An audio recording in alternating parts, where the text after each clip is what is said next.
because I wasn't asking myself, but what is the best way to get up what should I be thinking about? If you don't ask yourself that before every try, you are not going to give your best attempt. You just aren't.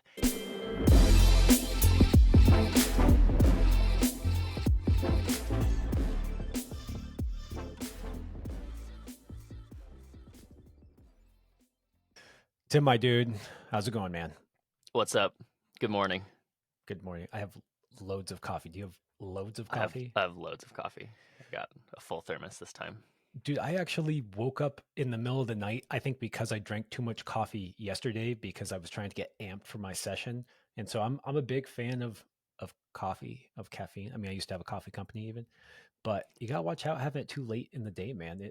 No, never mind. I'm just old. I take it back. You probably can drink coffee like before bed, but No, I anyways. cannot. No, I cannot. I'm not that young. Like Wait, maybe I yeah, feel like you're old now too, dude. Look at you. I was gonna say I was like, pretty sure you stopped drinking coffee late when you're like in your late teens and you're like, oh wow, I can't like go to bed. I didn't even find coffee until I was pretty late into my college career. And when I started drinking coffee, I was like, oh my God, this stuff is amazing. Like, this is a wonder drug because it really is. I would drink it before going out and partying. I would drink it before I just started drinking it and chugging it black, using it probably inappropriately like a drug. Actually, weird question. When you because I feel like a lot of kids from my generation have the story where it's like, oh, I smelled my parents' cup of coffee and it was super good. I mean, that's what happened to me. Like my mom, we would always go to like she would drop me off to school on the way, to her work, and we would stop by 7-Eleven, grab something to eat, and she would have like coffee, and she always got this hazelnut coffee that smelled just like so good. And I remember like asking to take a sip when I was like 12 or 13, and she was like, okay. And it was black, but it was hazelnut smelling, so it smelled sweet, but it tasted like not good. And I was like, ugh. But then I slowly was like, all right, give me another sip. But like, this is a stupid question, but like, how long has coffee been around like that consistently? Like, did your parents always have coffee around too? Oh yeah. Oh, there was my mom, yeah, had black coffee. That's why I always drank my coffee black because Okay. that's what grown-ups drink. And yeah, I remember smelling, and even to this day, I'm a fan of like that darker roast bitter coffee. This is just way off in a tangent from another life of mine where I used to run a coffee company where people are into lighter roast and like acidic coffee, or a little more acidic, like more flavorful. But I have this theory that's like it's like what you grew up with, right? Like my mom had that dark, rich coffee that was bitter, and that's how I'm drinking my coffee right this second, Tim. Just Oh, right now. nice. Thanks, mom. Do you Uh, still because I know your coffee company was like a kind of like a coconut water sweetened coffee. Beach Do you still coffee. have it's called Beach Coffee? I actually I bought a bunch of those Mm, because they were at thanks, our dude. gym. But or do you still have like that type of coffee ever? Like No, cold ice? I'd Because make I I loved it. I do love cold coffee, and I make it sometimes in the summer, but it just takes planning, and you have to, make it the day before. And That's I true. don't know. That's just my life is very. Also, one of my problems with cold coffee is I just drink it, and I kind of have a thing for caffeine. It's Oh, okay, me too. definitely my drug of choice. And if you give me a giant mug of cold coffee, like I'm gonna drink it, dude. And I drink more because then you kind of crash, and it's this like escalator of caffeine that is just not a good not a good look. So I even now drink half Oh, coffee. nice. Yeah, so like Sometimes I have decaf. mm, Yeah, embarrassing. yeah, You are old. yeah. Okay, It's so I can drink coffee at night. this is a podcast about climbing, Tim, but You're right. coffee, What's caffeine, the difference? hell of a aid, man. You gotta be careful though. You drink too much, you get a little jittery, your hands swell a little too much. So you just need to drink the right amount to get rid of your was it your withdrawals, and then you're good. Yeah. Although I gotta say, dude, the Ross and Tim episode where we did like coffee tours and stuff, that was like one of the most popular. A lot of people are really into coffee and climbing, which is maybe why people want coffee at climbing gyms so badly. I mean, So, it's just being a grown up means you're into coffee. Like something yeah. like 80% of the world consumes caffeine on a daily basis. Whoa. Yeah. 80%? It's something crazy. I don't know. Don't quote Wow. me. That's insane, though. I Don't mean, don't even just to have don't I would record believe that. it too. Yeah. Don't record that. All right, Okay, enough coffee Tim. talk. Okay, Tim.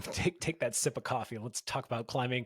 Let's talk about the biggest freaking news in our totally unbiased opinion of what just happened in these past week or so. Yes. Zach Gala. did the second ascent of the process V16 in Bishop, California. Big mega line on Grandpa Peabody that was just waiting for a second ascent after Daniel Woods did it freaking forever. I don't even know, like 2014, 2013, long I time think it ago. was 9 years ago. Yeah. Jeez, dude, Daniel, always a beast. And it broke since then. Actually broke a few times.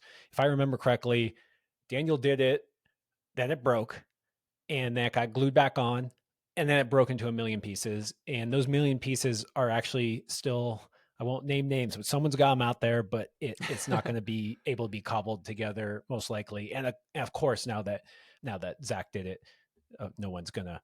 That's almost like it's like chipping in reverse. Like you imagine if you do a climb post break and then someone glued the hold back on. Yeah, is that chipping? I don't know. Anyways, Zach, good fucking job, man. Really psyched for Yes. you. Yeah, just good job, Zach. Yeah. It's cool. It's cool, like, in a weird way. Like, Zach and I are very close in age, and we grew up kind of competing together. And we've always just been good friends. So it's kind of, for me personally, it's very exciting when someone in like my kind of comp age does, like, even when Drew and I think my second like youth season ever, I met Drew, and it was funny too because I thought I went to a divisional. So for youth, you go locals, which is just like kind of fake competitions back then they were, and then you would just go to regionals, and then you have to qualify for divisionals, and then from divisionals you go to nationals, and then from there you go to world championships. And divisionals is just a second level basically. And my division had Drew, and I just didn't know who he was, but he like was so much better. I mean, I think like his peak of his career, like that he showed in comps, was like in his, I don't know, 15 to 17-year-old range. He was so good. And I was like, damn it, dude, this is a divisional level. Like, I'm toast. But then it just kept going, and I was like, all right, Drew's like one of the best of all time. But back to Drew Zach, Ruana, I just Drew for Ruana. anyone who didn't know which Drew you might be talking. Well, there is Drew Mack. Drew Okay, Ruana. yeah. Hey, I Yeah, like Drew Mack. Shout out. yeah, But yeah. I yeah, love Drew Mack. whenever Zach and Drew or Kai like did something, kind of like for our age range, I felt like it was representing in some way. And so when he did this, it was like really satisfying because I personally have like never really thought about spending that much time on the process, for whatever reason. And I think that's something that was interesting that I kind of wanted to bring up, was just like how few people tried it. I think people have talked about it being about the broken hold, but I don't think it is. Like, I think that may be a factor when you actually end up trying it. But let's face it, like that, not that many people even spent time projecting it like ever. And like when Zach did it, also like it was crazy. He started trying it on the trip, where I did the focus highball link up, and I wasn't there with him, but apparently Brennan was watching, and he was like, "Dude, Brent, like Zach is just cruising up this climb. Like it wasn't that hard for him." And then weather came in, and it got really bad, so he had to like take some time off of it, do some comps, and then like go back to it. So I have a feeling it's like not that hard for Zach. I think the fear aspect got. I mean, we just talked. I just texted him about it, and he was really like, I think just being on the trip with me too, he was kind of like, "Oh my god, highballing is sick and like maybe not so bad," and he just went for it. And like, if people think like that more often and have the ability that Zach does, like so much can get done. And in Bishop too, there's still like quite a bit of potential for really groundbreaking ascents. I mean, Sean just did devolution, right? So, and that's like on the very first boulder in the buttermilks. It's right next to the Didn't process. did you see Zach on the stand, Blood Meridian? Did you watch him on that? I heard he just like He did it eats it up, unbelievable. dude. Yeah, just It's like it's like a insane. warm up. Yeah, His just a little fingers. I mean, V12 or whatever.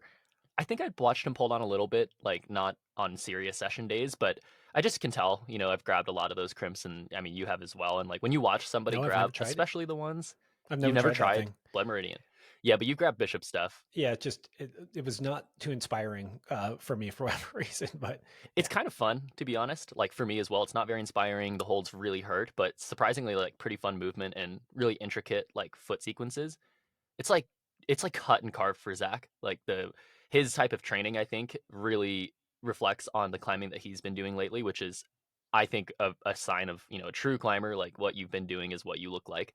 Uh, it just ends up that way. And man, he just like was insane board shape. Watching him board climb is like, he's interesting because he doesn't like post the most groundbreaking board ascents, but it's like the style of which he does his board ascents, which are all really hard. I think still look so much cleaner and better than like anybody else you'll see on the board. He's just so strong. I think he also has like insight into using his body like a little bit differently than people do because his parents were bodybuilders, like really good bodybuilders. And so, and like in his house, he's got all this like crazy training stuff for like, bodybuilding. And I don't know, I just have like a interesting thought on Zach. And like, I'm curious to see what he does for the next 10 years because it seems like he's just kind of getting started on the harder It stuff. it does feel like he's kind of just getting started, Yeah. huh? And Yeah. I just called Blood Meridian the stand to the process, but it's not. It's Oh, the drop drop off. off. It's the drop. It's like the opposite of the stand. Whoops. It's the beginning part that goes to this juggy flake, and then you jump off, and then it was Daniel Woods who took it to the top. Yeah. To just randomly, I remember. God, I just hate this. People just give me so much shit for this, but Tim, the day I did Evolution, everyone was there trying to get the FA of the process. It was the most Oh, wow. stacked crew I've ever been around. Carlo really wanted to do the process. Dan Bell was there. Daniel was there. Jimmy was there. I think KJ, Kevin Jorgensen was there. Nick Duddle was there. It was a stacked crew. And I remember just everyone was chomping at the bit to do that thing. And Daniel did it, I think, just like a couple days after that. And it's interesting that no one really did try it again. I mean, Mhm. I know Dan Bell tried it a bunch, got super close. I think he, just, conditions were always an issue and just never quite got done yet. I'm sure it's still on his tick list, but what a freaking send, dude. And yeah, and Zach, we did a podcast with Zach, number 77. You guys got to listen to that one if you haven't before. One of the better ones, but I am curious to see what he does next because it just seems like he's kind of coming into his own now. And I don't know, maybe, I guess we'll shout it out again. We're really glad that these guys did not qualify for the Olympics because it's letting them loose on the best rocks we have in the world. Yeah, dude, I completely agree. Actually, it was interesting that some of them didn't even choose to compete. I don't. I wish I knew more. Some insight. I'm gonna ask. Uh, it's sometimes it's a sensitive topic, right? To Yeah, bring up like, hey, for why sure. didn't you compete at the last? I mean, for me too. Like, I don't like it when people ask, and I have to give them a whole spray about like thoughts that I've literally been thinking about for like the last entire year. We've like you know, done episodes on this though, Tim. You're like, I I don't know. like talking about this unless everyone's listening. Yeah. For sure. But like for them, maybe it's something that they're still thinking about and like, Yeah. still making active choices to navigate their thoughts about. But I noticed I watched some of the team trials and like none of them were signed up. And I know that they're not all pre-qualified to go compete at the World Cups, but that just means that they're not pre-qualified to go and compete at World Cups. So we're not even asking like, do they want to compete at World Cups? Do they want to do this team trials thing again? And I think my feeling is that maybe they don't. Maybe they really don't care and they're just psyched. I mean, Sean's in trying Alphane right now, which is so sick. Like, He's totally going to do it. I I'm have so no idea psyched if to he's going to do see. it, but I really like Tim. I will bet you that by the time we do this podcast again, he will have done Alphane. Yeah, whatever the bet is, I'm not taking it. That'd be a stupid bet to take. But yeah, I don't know, man. I'm really psyched. Also, like just to see what the next couple years look like. Like, if they're gonna be putting up climbs in areas that are already established, are they gonna go and find completely new areas? There's a lot of areas that I've been hearing about near the Salt Lake area that have not been, really discovered that much, but maybe some people say is some of the best rock. There's plenty of potential anywhere. So we'll see, dude. It's like the next. It's like it's been a long time since I feel like I was watching like tons and tons of like Daniel Woods footage with like Paul and Jimmy and like a long time ago, like over 10 years ago. And there obviously have been strong climbers since now and then. But for some reason, like no one's out there consistently out there creating media as well with them. And they just happen to have like good people following them around, always shooting. I think it's going to be a cool couple of years for the scene of outdoor rock climbing. It I think definitely everyone feels likes to like do it. the torch is being passed. I think Hmm. watching Sean Bailey out there in Switzerland with Jimmy's out there, Daniel's out there. It just feels like I mean, look, Jimmy and Daniel are still in their prime. I don't think it would be fair to say that they're not vying for the top spots right now, but it feels like they are graciously helping. I don't know, what is it like? this is what we know. This is where probably these are new projects. These are things we're on. Like, what do you think? And then it seems like they're freaking getting done by the next generation. So yeah, I think in hindsight, we're probably starting some new era. I mean, it's never like this. Like, it's all arbitrary, like to carve out when things change. But I'm just fucking psyched, Tim. Like, I'm just loving it. I feel like every day, not only am I opening up my Instagram or whatever and seeing like a new big tick, but it's like cool stuff. It's not like random lame stuff. It's like, whoa, that's a piece of rock, or whoa, that's a piece of rock everyone knew about and that got done. And so, yeah, I mean, I love it, Tim. That's why we're Yeah, talking dude. about it. Yeah. Okay, I wasn't gonna put this on the docket next, but you segued right into it by talking about comps a little bit. Team trials did happen, and I was reached out to by one of the listeners that said, "Hey, something crazy happened with the women's podium for lead climbing, and you should talk about it." I he sent me tons of links, and then I didn't watch any of them because I was just busy, and I know you're a little bit more tapped into the comp scene. So can you kind of sketch out to me what happened with team trials and what the whole, upsetness is that's going on right now in it?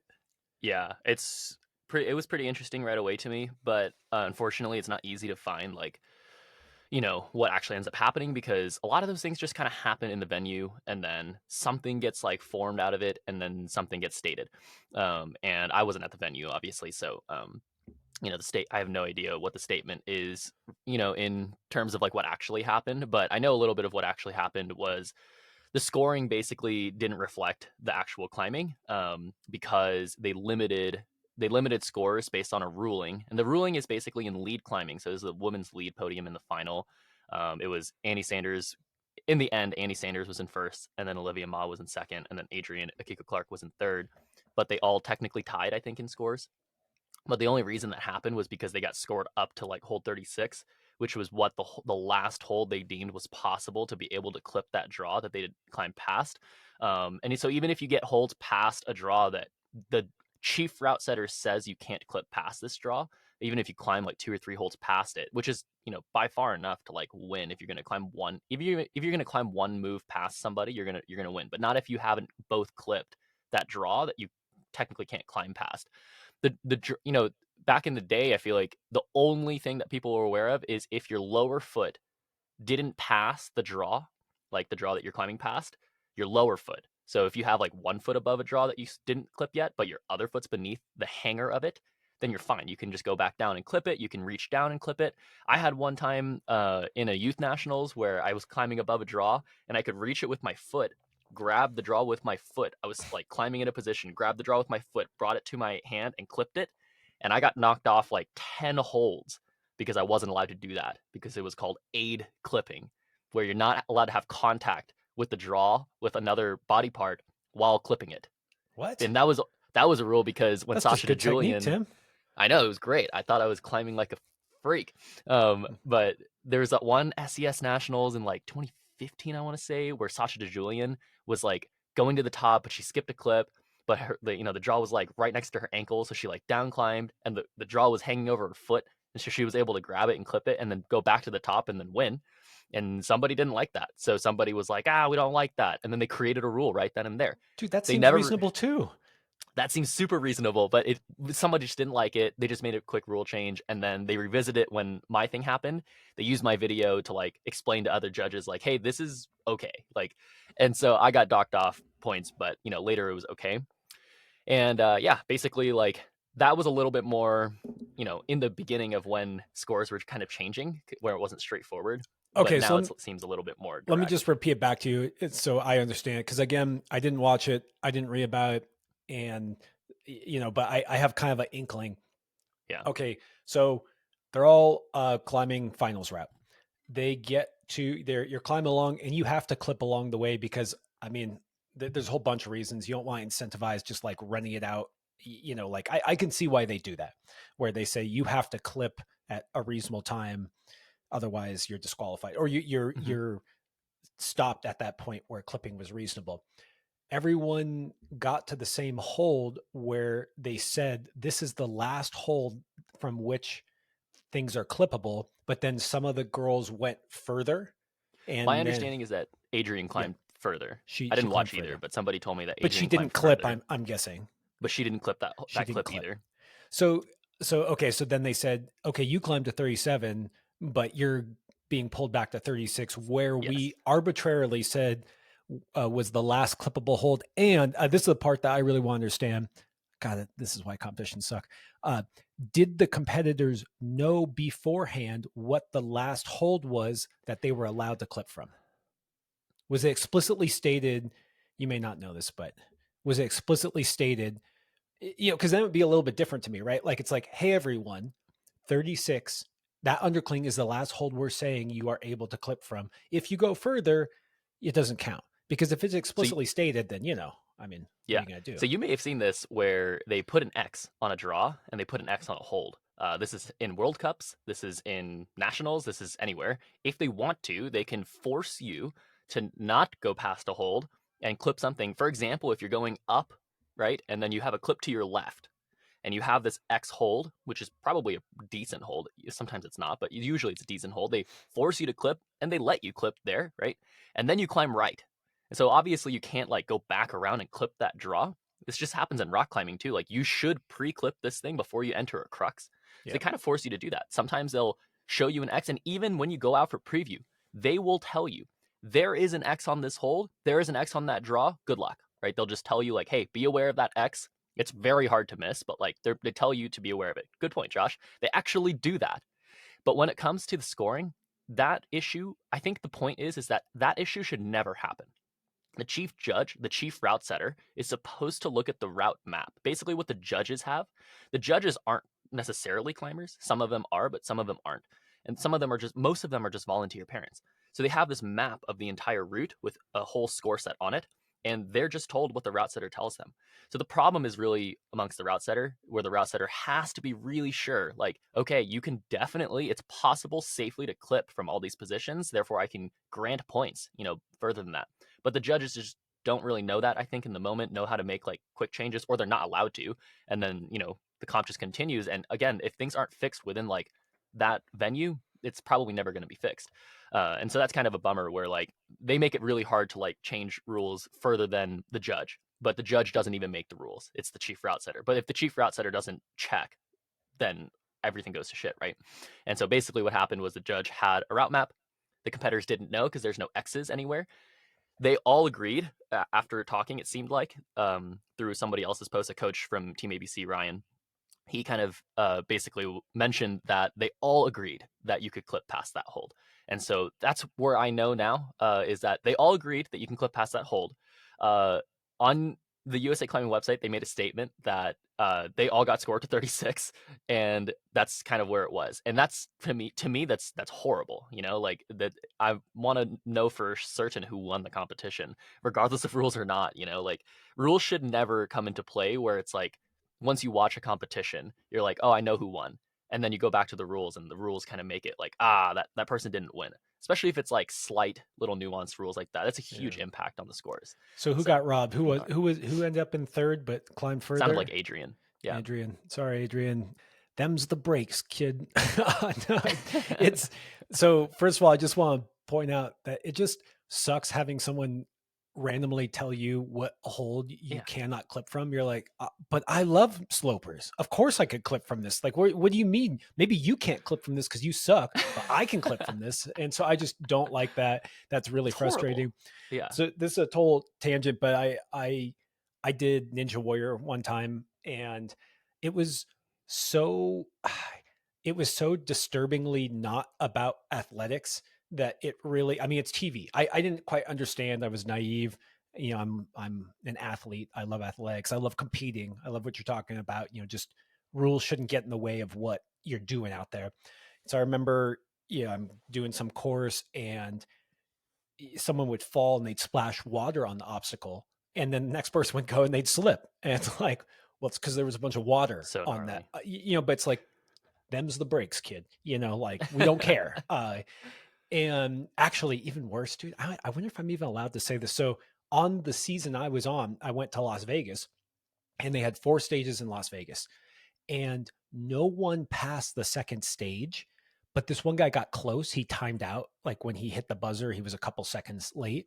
So they decided to refilm it so that he did hit the buzzer so that he got to the third stage. Right. That just leaves a bad taste in your mouth. You're just like, ooh, Dude, that's horrible. but it's TV. And so the reason why I'm saying this is because this is one of the tricky things about competition. And it made me want to kind of ask you what's so great about competition or what you get from it. And I've competed my whole life and I deeply, deeply love it. So I'm not just knocking competition, but this is related to, Zach and Sean going off and just crushing like those. What happened is, was it Andrea? Adrian. Adrian, sorry, Adrian. Adrian, she kind of did get robbed, right? I mean, even her fellow competitors are like, I don't know about that, but like that's kind of what you submit yourself to when you go into a sport. There is just this kind of arbitrary nature where if you look at rock climbing, you look at there was these picture or videos of Sean Rabitou trying the process, and he stacked all these pads and was trying that top move. And now someone could come along and say, "Oh, dude, you're supposed to go ground up," or something like, "Oh, that's cheating." And it's like, "What do you mean? This is how I want to. This is how I'm climbing." Yeah. Like as long as he's not like chipping holds or gluing back holds, Yeah. it's all fine. And it's just you get to make up your own rules, and then again, Totally. that's that thing. Like there's no cheating in climbing. There's only lying, but that's Mm, outdoor climbing, really, right? yeah. So I don't know. You just kind of sucks, but I'm saying like, why do you want Dude, to yeah. submit yourself to that? I think, yeah, it's a great question. It's a really interesting question, specifically in the sport of rock climbing, because you're right. You can just go rock climbing. If you really want to feel like you're the best, if you really want to feel accomplishment, if you really want to feel like you're getting better, you should probably just like not compete. You probably, like, seriously, as a coach, as a competitive climber, and as a rock climber, I would just say, everyone out there, if you're like, if you want to just feel better about yourself, you should probably just stick to rock climbing because you're probably not going to feel that good comp climbing. Comp climbing is there's very very there's a lot of things that aren't in your control, but that there's a trick to that. I still coach kids, I still compete, and I still push them to compete. I still say like there's something out there for you that you want to go and discover. And you might not get it because of how rules work. You might not get it because of how setting works. You might not get it, but you should chase it. When you're young, I think everyone owes it to themselves to try to chase it, as long as they're okay with the fact that I'm not playing this game of rock climbing, which is I'm gonna go and find my rules and just play the rules that I want to play and like feel the success that I want to have, which is something that I'm doing right now, which is a completely different way of getting it. It's really difficult to do that in rock climbing. It's not to say that rock climbing is easier than comp climbing. It is not, but you're for sure. It's almost like a more patient track, but it's almost a more certain track, right? To like feeling your success. Comp climbing, I'm going to share a story. When I was younger, I think I maybe have shared the story before, but when I was younger, when I was like 16 or 17, this was right after I got into highballing. My mom just noticed that I really, really liked Bishop. And we had a conversation where I was kind of struggling in school. And she was like, look, Tim, if you want to just like, you know, buy a van and like I'll help you and like I'll help you support your life. Like if you want to just live in Bishop, I know it makes you happy. I know you're just like an incredible climber in Bishop. I'll happily support you. And I was like, first of all, thank you, mom. You're the best. That's so thoughtful and like sweet of you, but you're already working too many jobs and stuff. I don't really want to do that. But at the same time, I want to be really honest with you. Like climbing for me won't feel complete unless I compete. I told her that. I said comp climbing for me is so difficult. I don't understand it. I don't understand how to win all the time. I don't understand how to reflect afterward in the right mindset. And I almost like want to surround myself with that. I almost wanted that more than like going out to Bishop and finding my certain success or like having fun all the time, because I really, really enjoyed like the type three I got after the comps, like it was like fun in the moment, but then also like not always that fun. And then type two is like usually I didn't get anything good, and it's like way after I'd be like, oh god, like that was so good for me. But one thing I do want to share is there's very few moments in a competitive athletic career where you are faced face to face with the best in your sport. Very, very few moments. Even in competition, it's very, very rare. But it's kind of what we, as like real serious elite athletes, dream of and live for. Is going to the Olympics, knowing you don't even have to check, knowing that those are the best athletes in your sport, which is not true all the time, which kind of sucks, right? But that's like that's like a dream assumption you have as a 5-year-old, right? Is like, I want to go to the Olympics. I want to show up and like be against the best in whatever I'm doing, hoping that I spent the time and the effort and the thoughts that I had in the sport that I have. And yeah, this is a dream of mine, which I can share it this way for sure. And that matters way more, honestly. Like that thought matters more than the outcome. The problem is that we do get attached to the outcome. I coach, and this is where me coaching kids kind of comes along. Is like I just make sure that the kids aren't attached to the outcome. I try to keep them focused on that what I was just sharing, like what they actually want. And usually the conversation is like, look, what did you want? Why are you so upset? Because I'm pretty sure you're getting what you want, right? And so if you're upset, you have found a new desire, and that new desire happens to get, it collides with your original desire, right? And the new desire is usually the outcome. And I think as long as like athletes and competitors can remove themselves from the outcome, remove themselves from the results, because let's face it, yeah, if Adrian won, she should walk away that venue feeling complete and feeling won, like she won. But the scores will say something different. And the scores don't necessarily lead to different outcomes anyway, unless you're like just out of that. But usually those people aren't complaining anyway.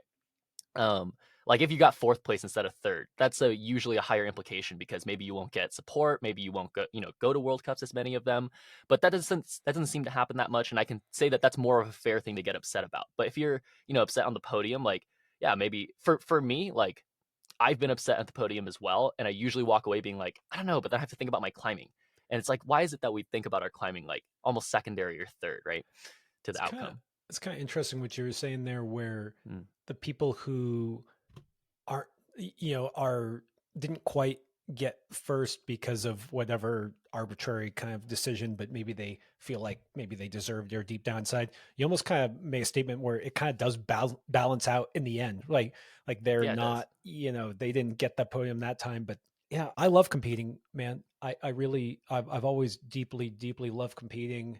And I think that the two things, seeing a situation like this, that makes me think of is that, for one thing, life is kind of like that. Hmm. Like it does prepare you for life where arbitrarily bad things happen. Made me think of my buddy who had a booming business and he was doing great and then rolled everything into a really big flagship facility that then opened like the day before the pandemic, and his business went out of business. And it wasn't, I remember talking to him after it. It's like, oh, did you do something wrong, or were you doing everything right and you got unlucky? He didn't cause the pandemic. And it's just because it's interesting. Like, what you don't want to have happen is that people learn the wrong lesson, right? It's like, Yeah, okay, did she train wrong because she got third and not first? It's like, no, that's not the lesson to learn there. yeah. And yeah, I just, I don't know. I think that there's a side of competition that is more applicable to life than just going out and bouldering. And it kind of seemed like you were tapped into that when your mom told you could just go live in a van down by the river. But uh, I also think that one of the things that competition brings out of you, or brings out of one reliably, is like showing up for that Hmm. moment. And that's that for I me. was just gonna say that. Yeah, don't you just I mean, I guess for me that's what I always love about competition is you're so nervous, you're freaking out, and then you step on stage and you're just in it and there. And for me, 9 times out of 10, it brought out the best in me. And I always think that's this interesting thing of, who are you under pressure? We talk about this Yeah, in highballs and everything, and being able to further hone that and show up as your best self when it counts. You know, sometimes you get sick right before the day of competition. Like, is that fair? It's like, no, but you still want to show up as your best self in that moment. And I think just that kind of pressure, and that pressure cooker, and that those moments help define who you are, and give you an opportunity to make yourself who you want to be. So still, yeah, still very pro competition in my opinion. for sure. Yeah, it's so interesting what you were just saying too, because I was having this conversation the other day about like why I did some like 5 highballs in a day, and I was like, how like most people who highball or like free solo wait for a perfect day. Like they wait, like I most of the highballs that I did, all 5 of those that I did in a day, I did all 5 of them separately leading up to that project. And each of those were very inspiring to me and like very difficult. And I spent time to rehearse them and like in my mind perfect them to the point where I was comfortable taking the rope off. But no matter what, I waited for a day that was like perfect and I waited for a moment that was perfect. And there was no need for me to like pull on. So specifically the challenge came to be because I was like, what if I have to keep going? Like, what if I can't like really take a break because the day is gonna get over, and these climbs are long and like it takes a while to get around? Like, what if I'm just like, on the fourth one and I'm tired? Like, is it enough? Is that, can I walk away from that? Like, probably not, right? And so like, what happens then? I agree with you a ton. Like, having that moment, that day, is so much more important than just being able to yourself. To me it was so much more important to be able to show up the day versus just like doing something that I knew I was like capable of. And for me, I think it was a personal thing. Like, I knew myself to be like a bit lazier. I knew myself to be a little bit more like free flowing and like live the way that I want to live. And I think comps and like the highball thing and just like keeping myself accountable to like, but what would the best Tim look like if he showed up? And like, how would he show up, and like, how would he react? How would he feel? Because usually didn't feel very good. I remember like quite a few moments in my earlier youth career where I would like, train and like spend a lot of money to go in comps and stuff. And my mom would travel with me. And actually, a funny story, I asked her not to come to my comps after like my first nationals because her voice made me like really nervous when she cheered for me. And she didn't like that very much, but she respected me and didn't show up to any of my comps until I was like 17 or 18, until I asked her to kind of come again. But then she was like less interested. But early on, she basically, like, I would tell her, like, she'd be like, "How you feeling?" I'd be like, "Oh, I don't feel so good." Like, always I would not feel perfect, obviously. Like, when do you feel perfect when you're like young to go and compete? And she'd always be like, "Tim, like, if today was the Olympics, like, you made it, like, how hard is it already to make the Olympics? If you made it to the Olympics and you felt like this, what would you do?" And I always be like, "Oh, I'm so psyched. Like, I would try so hard. It doesn't matter." And sometimes I'd be like really sick, like get like food poisoning before a conference. And she'd tell me the same thing. She'd like call me and be like, "Tim, like, what if it was the Olympics?" I'm like, something about, she would always remind me, like, isn't this more important than you think it is? Like, isn't it more like about what you wanted to come here for? Like, what are you even talking about, dude? Like, you signed up for this, you trained for it. Like, go out there and do your best. Does not matter how you feel, and it does not matter the outcome either, because now you're stressed that you feel bad because now you think that you're not going to get the outcome that you wanted, which was winning. And it's like you're focusing on all this stuff that's like not good. I have so many conversations like early on about like, dude, no matter, it's so funny too. Sorry, I want to share one more thing. Like, I'm not even in like super high level comps, but like it matters so much to me. It's like you're kind of the same thing where it's like it's not like you're competing in World Cups, but like you still like have this inner desire where comps are like important and they're sick and they like make our, I don't know, goosebumps and stuff. Like, comps are, for me, are like forever. Like, I love the thought of being competitive and like having that as a part, not even me personally, but like having that as a part of our sport is so so important to me. This is why we're conflicted when I really Hmm. am psyched to see the tear all our athletes have been going on that chose not to pursue competition for now.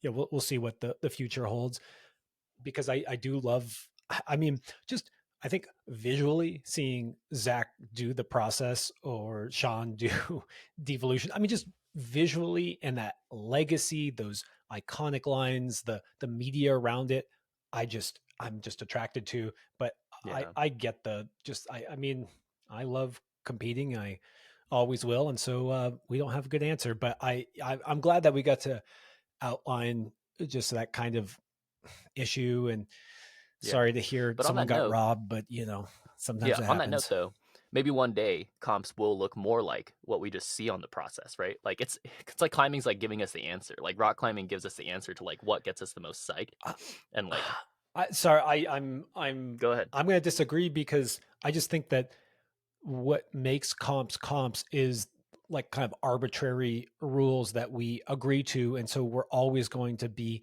adjusting rules and having problems with them. And then you have this incentive that maybe it's about the viewership, because that's what brings in the money, and so the purity always has to be somewhat diluted. It's always going to be diluted in some sense, and that's okay, because if there's still that purity of that moment where you show up and you're just like, I'm here to find out what my best is in this moment. And I just think that that's kind of what competition brings out of people. And also I love what you're saying, just showing up to compete with the best in the world. And dude, I mean, I've talked about this before. One of my strategies for getting stronger is I'm in my crew. I try to outclimb my crew, and then I move to a stronger crew. I shouldn't say it. It's not like I leave behind it's more like I had friends that I loved that was really productive climbing with them, and then I would move to a new group that was also that became productive for that next level I was at. And I just, Yeah, you dip into the yeah, bigger pond. exactly. And Yeah. so, some people want to be a big fish in a small pond. I always, Mhm. as soon as I outgrow my pond, little goldfish theory, shout out to Zach on that Instagram reel. I always want to go to the bigger pond. And because I guess, I've talked about this a lot before, is I just want to find out what I'm made of. And Yeah, you exactly. don't know until you go to the next level. And yeah. Yeah, okay. Sorry, I'm going to interrupt you there because of what you disagreed with for the comps. Because I agree with what you're saying. I think it's impossible to get pure moments all of the time in comps, and you're probably not going to get that. But you will sometimes, and we're not even close to that. And that's what we want, right? We want everyone to go into the biggest pond and see what Mm. people are made of. And you're most likely going to get that over the course of like 10 competitions. You might get one of those times as long as the setting and the scoring still respects that purity. And I think that's not where we are. I think the game is always going to be diluted, and that's how comps work. But we're all aware of that. What we're not aware of is like going to a comp, and we as in competitors, is to show up, give our best, and then see the scores kind of reflect that. And it usually isn't Yeah. even close. Yeah. That's usually the experience that most competitive athletes in climbing have. Is like we walk away and we're like, wait a second. Like I thought I still climbed like hard, and like I just didn't see that reflect whatsoever. Even the winners, especially in bouldering competitions. So what I would like to see is, and my point with the process was like that style of that type of climbing, you will more often see like a cut, clear, and dry separation. There's obviously problems with that, and that's the reason why comp climbing isn't like that anymore as much. But there's obviously a degree to something we want to see in terms of like what scores separate. My point there was like over time, I think the setting will get better. I think scoring will become a little bit less arbitrary. I think it's always going to be arbitrary, but a little bit less arbitrary, a little bit more in line with like what the experience actually is for the climbers. And then maybe we'll see one day, far from now, like real comps happening way more often, and we'll feel like I don't know. I feel like 10 years ago, I was watching comps more often and I knew who was on top. And I knew like, even though the top spots would separate, like, change, it was like the same guys in finals. It was the same guys in semis and like same girls in semis and finals. And they were all really, really good. But the winners would change somewhat frequently. And like, that's what I wanted to watch for a long time. And so I would like to see that again in comp climbing. And who Okay, knows what's totally going to fair. happen. I'm not going to disagree with your disagreement. That was I mean, well, what you're basically saying is, Josh, it can get better. And I'm always about that. I am the Yeah. first to say that Yeah. no matter how good something is, Yeah. it It can could get get better. better for sure. Otherwise, what are we even doing, Tim? What are we doing, Okay. Chris? Well, speaking of comps and people who are not competing as much, I forgot to shout this out on the last episode. Nathaniel Coleman at the Waco Rock Rodeo flashed two V13s in a row. No big deal. Just kind of showing up. Just to also, I don't think he won that comp too, which is brutal to think about. That it's like, Yeah. oh, I flashed two V13s, just kind of warming up, and I didn't even win. And yeah, I just love Nathaniel. Love seeing him out there. One of the favorite podcasts for me and you, Tim, I think we did was with Nathaniel. I think it was number 63, but just wanted to I meant to say it like it was in my notes because I love shouting out anything we see in climbing that's incredible, but especially friends of the pod. And dude, two V13s one day. Has anyone else ever flashed two V13s in one day? I doubt it. You also mentioned that on Lee, I've never climbed Lee, but you said that he didn't do a specific beta, like a Yeah. flip. Um, yeah, So was that like pretty so surprising? Like, did he I just mean, own his climb? then I saw Ben Hanna doing it as well, Do the same and beta? so yeah, it's like there's a decent hold for your left hand, you jump to a decent hold for your right hand, and then there's an undercling right here, and I I see. I I have just seen this video remember actually. when I tried it a long freaking time ago, man. A long freaking time ago. Mm. There was this new beta, and this is kind of like the beginning of comp climbing in some ways. And you jumped, and then as you swung out, you switched to an undercling. I know because I just watched a video of Matt Fultz. He underclinged it and then went up instead of doing like a 1-2. Oh, And I guess it's funny to me because I remember trying that comp style beta and just being like, dude, I can't do this. This is weird. And I just found it Mm. interesting that some of the best comp climbers of our era now are doing it like the straightforward way, Are doing like it. that I, looking back, I should have tried it that way. And I just found that kind of interesting, like just that, yeah, That's pretty funny. yeah, I don't know. Dude, have you ever been to Yeah. Waco? Oh, okay. Yeah, so I was gonna say, like, I've tried Slash Face. I went once in like 2018, I think, for like a 2 week trip, but it was really hot in January, and it was just like logistical nightmare. I actually went with Andy Lamb and Josh Levin and our friend Saul Barth and a bunch of other of their friends. It was a super fun trip, but I didn't do anything hard, and I tried a lot of hard stuff.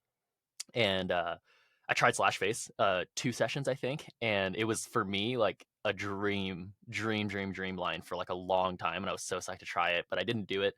And just like watching that flash for me was just like, oh my god, like so cool. So I have never tried Lee, so I didn't know if it was like hard or anything, or like because V13s have an enormous range, to be honest. Um, and but I just knew that Slash Face was like pretty legendary. Actually couldn't even believe that he didn't try Slash Face in the past, or like maybe he hasn't been to Waco.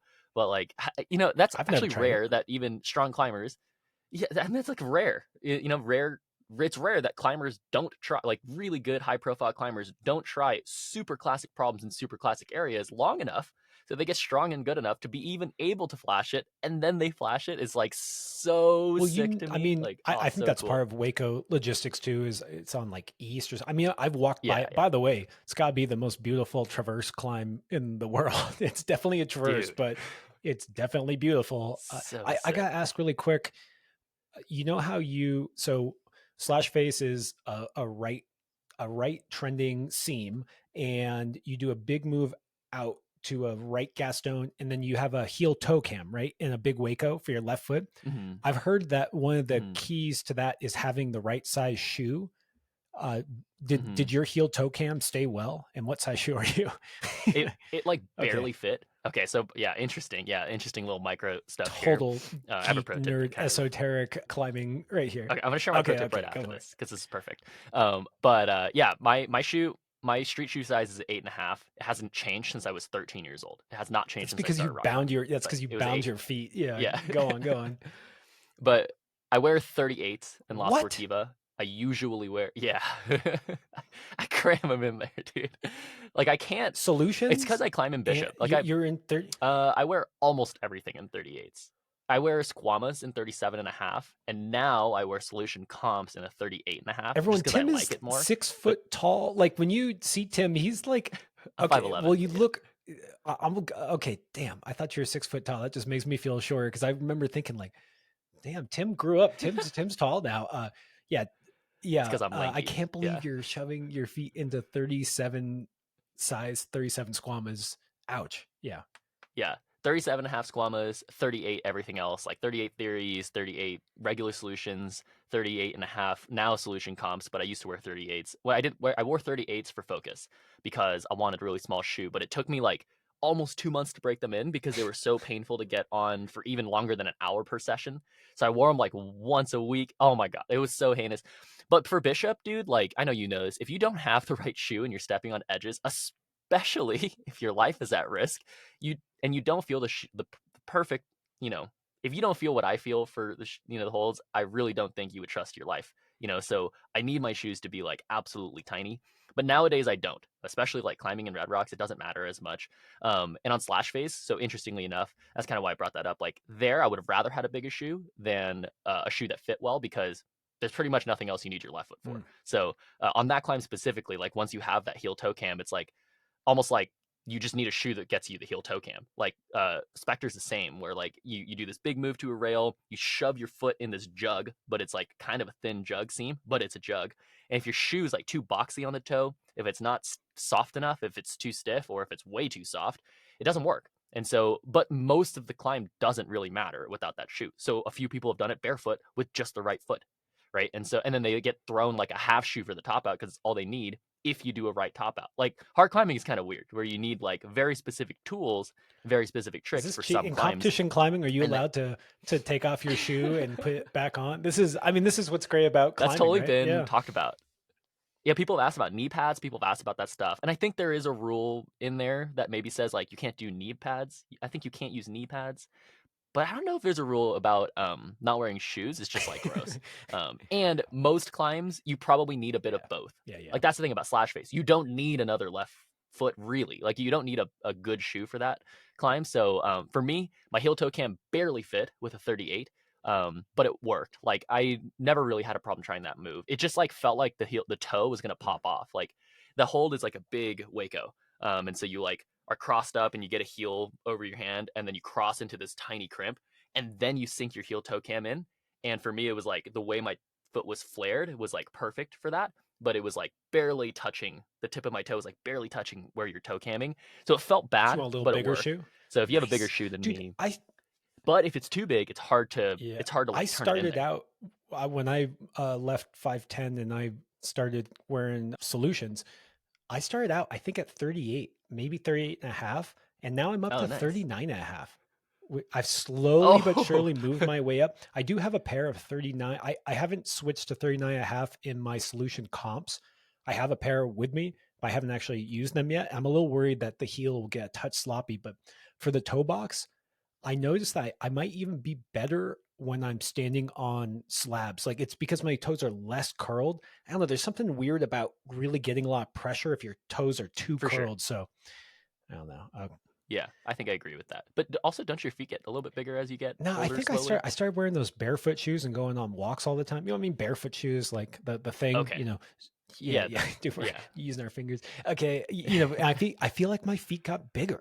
Like they spread out. Yeah, because I wouldn't be surprised if you just couldn't get your foot into a 38 again, Yeah. and maybe your feet just got bigger and you feel better in the 39 and a half. Okay. But 39 and a half for me Okay, is I'm going to huge. slash face. Like for I'm me, that feels bringing three huge. pairs of shoes. It really is a beautiful. It's a one that I've always loved. Oh, I haven't been back to Waco in probably 10 years, and I freaking love it. It's kind of interesting nice. how the rock rodeo still uses a lot of the same climbs. Like it's almost like they use the same climbs every year. Because it's like a certain subset of climbs that you're allowed to climb for this Yeah, course. yeah, Okay, I don't want to go in the Waco rock yeah. rodeo, but yeah, good job.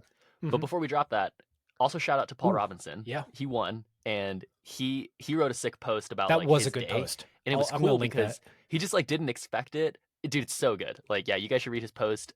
It's just cool. Like, he's definitely like getting older as far as the scene goes. Like, he's part of that Jimmy Daniel crew that we were talking about. And dude, to beat Nathaniel's scorecard is pretty insane. So, shout out to Paul Robinson.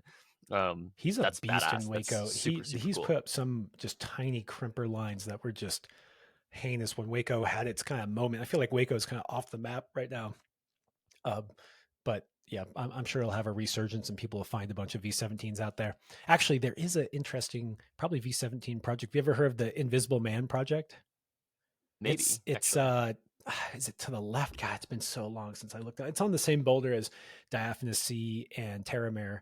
Yeah, it's Oh, like okay. these tiny little Ew. crimps. It's invisible. Man, it looks possible. I remember joking like we thought like maybe Ashima was gonna do it because it kind of it Mm. looks like one of those climbs that just you gotta know how to crimp. And but I'm sure V17 is in Waco. I'm sure it's there. It always is. Yeah, for sure. Yeah. I have a pro tip that kind of worked well with. Please Can I just share it? share it up. All right, find other people's microbeta and ask why they do it. You may discover new things you have to teach yourself, and they may discover something about themselves that maybe they didn't even weren't aware of or thought about. And it's not the same thing as beta spray. You're asking. I think there's a huge. I've just reflected a lot on like some people get really negative experiences like talking about beta or like spraying, and people just end up telling people about stuff. But asking like simply Josh asking about like, yeah, what shoe do you know what's is your shoe too small, too big? And it's like, oh, I do all this weird stuff for this. And sometimes it's not like that. Sometimes I think when stronger climbers talk to each other, a lot of stronger climbers tend to have like most of their foundations pretty well in line. Like, if I lined up like 10 really strong climbers together and they were roughly the same size, we'd all probably have like similar tendencies that provide success. But we all have like small micro nuances that are completely different and like have choices, thought behind the choices that are also completely different. And I learn the most when I'm watching somebody who's really strong or maybe not so strong, but make different choices than me. And like it could be like, oh, what is your thumb doing there? Like, what is the orientation of your wrist? Like, why is your other foot doing that? Why are you not creating momentum for this large move? You know, like why is your body going in and out? You know, all these little things that we've talked about in the test piece pod, like those are from me. I've watched a lot of other people do them, and I'm just very, very genuinely curious as to why it might be helpful for them. I don't always use it, but I am curious. And sometimes if I like it, I'll take it. And I don't do the exact same thing they do. I use the thing that they told themselves why it was helpful. And usually you'll learn a little bit more when you ask somebody like, why was that helpful for you? You learn about how they look at something, and then you learn a lot more that way. Well, So pro tip, find like other Tim people's said in the microdata. last pod, there's a million ways to get better at climbing. A million ways. I actually A really, million. really like that. I'll put out my pro tip, which Tim, I forgot to Nice. prepare one, but P Rob's Oh, good. post kind of reminded me of this one because I actually experienced this. So sometimes you get all hyped up for a session and then it's not going so well, and then you give up. And so that happens, and I can't tell you to not have it happen because you just have these disappointments. But I think that switching your giving up to not being like, I'm done climbing, Mm-hmm. but to switch into a different mode of climbing, into a different frame of climbing, but still climbing and having fun and figuring out what you're going to do and excel at. And I had a weekend where I traveled back to my home, back to the barn board, back to the farm, and it was just a hectic couple of days. And I pulled on, and I just was feeling awful, especially like my fingers were achy. Basically, like small holes just felt achy and weird. And I kind of wanted to just call it and give up and be angry at myself. But then I just went and I decided to pick out climbs that had big holds. And I had a really good session, dude. And I was like really strong on those holds. And it just was like this reminder of, you know, if you're going to give up, like don't, you know, maybe you had to give up on your first goal, like your skin was shit or whatever, you know, just, but find something else that you can excel at that day, because you know, giving up is not the right mentality ever, because just like I'm sure you have this in competitions all the time, things just don't go as you expect. But that's not really like a good excuse, and that's not really what makes you resilient over the long haul, because something always goes wrong. Your kid got an ear infection and stayed up all night, because that's what happened to me. Yeah. And so that's my on the fly Ah, tip, but I mean I just used it yesterday. You know, really really yeah. A really lot good of reframing. I would say it's a skill set that is directly correlated with a lot of people's ability too. Is like their willingness to not give up. They like have a tapered giving up where it's like, yeah, okay, that's not going to go well, but this might Yeah. go well, and okay, well that's not going, but this might go well, and like your ability to do that and know yourself and like actually pick the correct answers there is a huge correlation to your ability. Probably like in everything that I've noticed, people have that tendency. But yeah, it's mostly a mental thing anyway. What you're saying is not nothing about that is physical. Like you're bound to have bad days. So when you have bad days, are you able to pick? You know, are you able to keep going? Because and so many times for me, they'll like go downhill, downhill, downhill, and then shoo, like straight uphill, and then my entire session will go well. And then it's like because I have a new mindset, I'm trying my project again and like going better. I've had so many experiences where that I'm helps me. chuckling because it makes me think of what I commonly do when I go to new climbing gyms. I'll be climbing, I'm like on a V8 and I like can't do it. I'm like, oh, that didn't go so well. Let's go try the V9s. Oh, that didn't go so well. Let's go try the V10s. And I think it's like Yeah, fun to like exactly. fail upwards. You know, you're like, well, and then Yeah, sometimes you find success and you're like, oh, all right, I yeah. got it now. And so, yeah, I like that tip. Yeah. You need a large sample size to like actually direct how days go. And so why be the dictator? Why be like, ah, Yeah, today's not going don't well? You know, you need a large sample Yeah, size. be nice to yourself. Uh, I just Yeah. got to rant a little bit about the Moonboard because my sessions have been on the Moonboard. Big Do surprise. it. I went to the gym and I climbed on 2019 Moonboard, and it was so much more fun than the 2016 Moonboard. I just, I love that's a rant. I just like, that was the first thing I could think of. I was like, oh, this is great. Like these holds are fun and good and like pinchy and joy and not so tweaky. And then I was telling you that there's this one move I did on a climb called Two Mule Wonder, just a random V10 that coincidentally, when Tim visited me on the barn board, it was the first V10 we tried on that board. We thought Because it we was thought going to it be was soft. soft. And to this day, I think that what would it be? It's like one, two, three. kind of like the second to last move. You grab a pinch and then cross up to a left Cross, yeah, hand. Yeah, the I yellow. think that is one of the hardest moves I've ever done in my life on the barn board. And I was in good shape when I did it. Really proud of that. I know it's just like some random V10. Some people crush it. But for me, that was one of the harder V10 or one of the hardest moves I've done in my life. I think I said to you, I think it took me probably 40 or 50 tries, just that move. I actually never did that move Jeez. except for from the bottom, interestingly enough.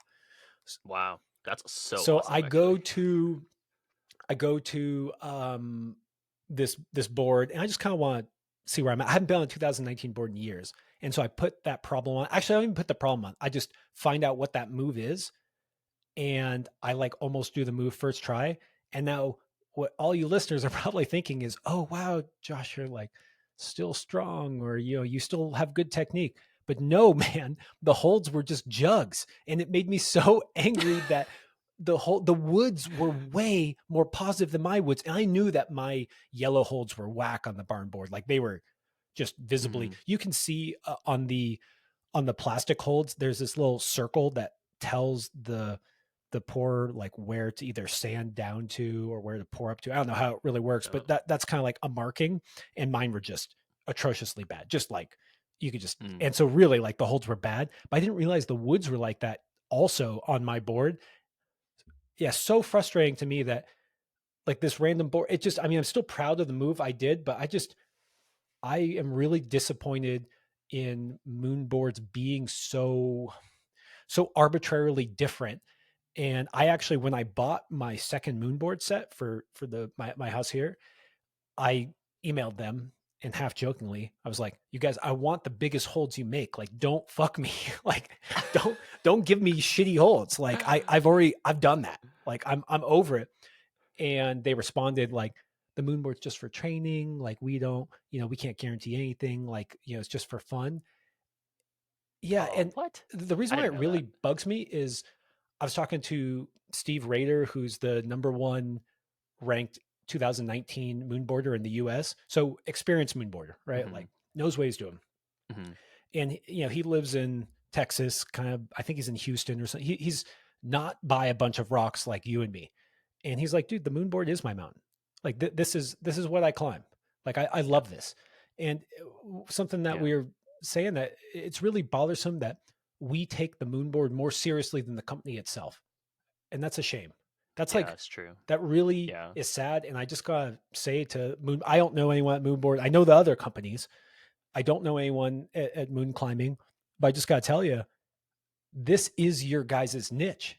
Like you have this Mhm. crew of people who are extremely psyched, and because otherwise, yeah, obsessed. Obsessed. Otherwise, the Moonboard sucks compared to the other ones at the gym and stuff. Is For not as sure. good of a climbing. Yeah, We've I'm already not talked gonna about that. rant on that. Yeah. So Yeah. lean into your niche. Care. Fucking care. Yeah.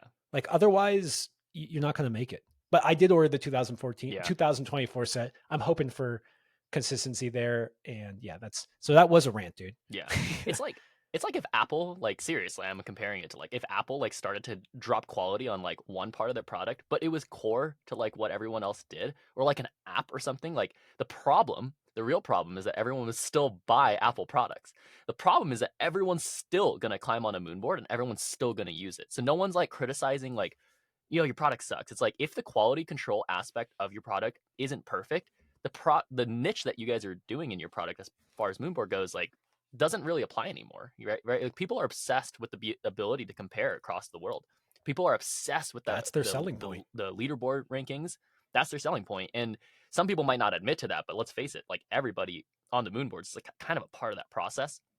And it's super frustrating. Like Josh isn't just complaining about his board compared to another board. Like I stripped and set and reset the entire, like we had two boards at Planet Granite in Sunnyvale, and I took apart each one, and we had a 25-degree board and a 40-degree board, and I took all of them off and looked at them side by side. Almost every single yellow hold was shallower on the overhung set, so I Good, swapped good. them because I've also climbed onto many boards that are all different, and like they're closer to the better holds. So I was like, okay, so the worst holds here are just worse than like most of the boards I'm climbing on.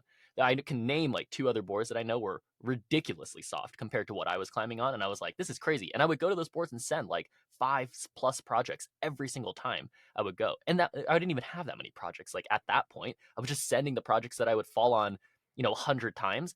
I think for my climbing experience, I kind of agree with Moon. I was like, I didn't really care that much, but like, you're not allowed to say that. I'm the one supposed to say that. I'm supposed to say, okay, I'm just going to enjoy the climbing aspect of this product that I'm going to have and not obsess over it too much. But it's your guys' company. You guys should obsess over that. Like, that's just my little small rant as well. I'm not, I didn't have that recent experience, but it does kind of piss me off because, like, yeah, we're an obsessed climbing podcast. I heard someone say that recently, and like we're super psyched on that stuff. And I think a lot of people, find out that on the inside they are also very obsessed with this stuff. And like, yeah, I think I want to have a strong opinion about which boards we think are really good, which boards we think are like really fun, but which boards also like clearly hold the top spot in terms of like what people have, and like, but also just to criticize it a little bit because there's something wrong there. And hopefully they fix it over time, because that would make, if every board was like sick and perfect, even if the setting wasn't is more fun than Kilter stuff, even if it wasn't more comfortable than tension board stuff. Like I remember telling you, like the 2016 set is less fun, but I still think you should have it sometimes because it's better for you Yeah. in some ways, But hopefully you go back to 2019 set soon because it's I'm like going way more fun, 2024. I'm skipping 2019. 2024. Yeah, there you Yeah, go. I think what really I'm psyched. I have that at nice. Yeah, Refuge. yeah. What really gets me was that statement of it's just it's just training or whatever, and I just want to give everyone the ability or the license to say like it's okay to care about something. If you care about your one Yeah, arm dude. pull up numbers, I'm fine with that. Like if you care about your hangboard number, I'm fine. If you care about your stupid barn board out in the middle of nowhere and climbing some, like that's me. Like I just, and so when someone like, Yeah. and this is Moon climbing, this is from Ben Moon, who cares about climbing. I mean, we know he cares, especially God, the era he came from. It's like climbing. We think climbing isn't that popular now. Climbing was not popular back then, and he cared. And then, Mm-hmm. yes, they care about training deeply on the schoolroom board. Like, there's still iconic problems on this shitty, awful little plywood thing that's so arbitrary and just for training, right? Just for training, just a little cellar board. People come all over the world to do it, and just that kind of dismissive attitude. It just, well, you can hear I'm fucking pissed. I don't know. Yeah. It gets me, dude. Yeah, it Yeah. kind of sucks. Yeah. I kind of get it where it's like maybe for him it is too much to like, you know, try to correct that, or maybe it's a problem so far gone. Or maybe he even knew that. Maybe he even knew you, Josh, and was like, Fuck "Ah, this guy. F this guy. Yeah. Like he's such a purist. I gotta screw with him." But I still think I'm on your side. I think it's not an excuse. It's also it leaves a bad taste in my mouth for somebody to respond that way. I would rather have him just been like, "Sorry, dude. Like it's something we can't really control that well, but I hear Yeah. you." Yeah. Like, I don't like some acknowledgement, some I don't think it validity was to your Ben. I feeling. have had responses from Ben himself when I had, because I've had so many issues. I ordered the lights. This is like, and I got two. There's like a string and a B string. I got like two A strings. I Yeah. was like, okay, like, and I said to him, I like reached out. I was like, look, I can like, God, it solder sucks. these together, but like, be cool. Like maybe you could Oh send wow. me.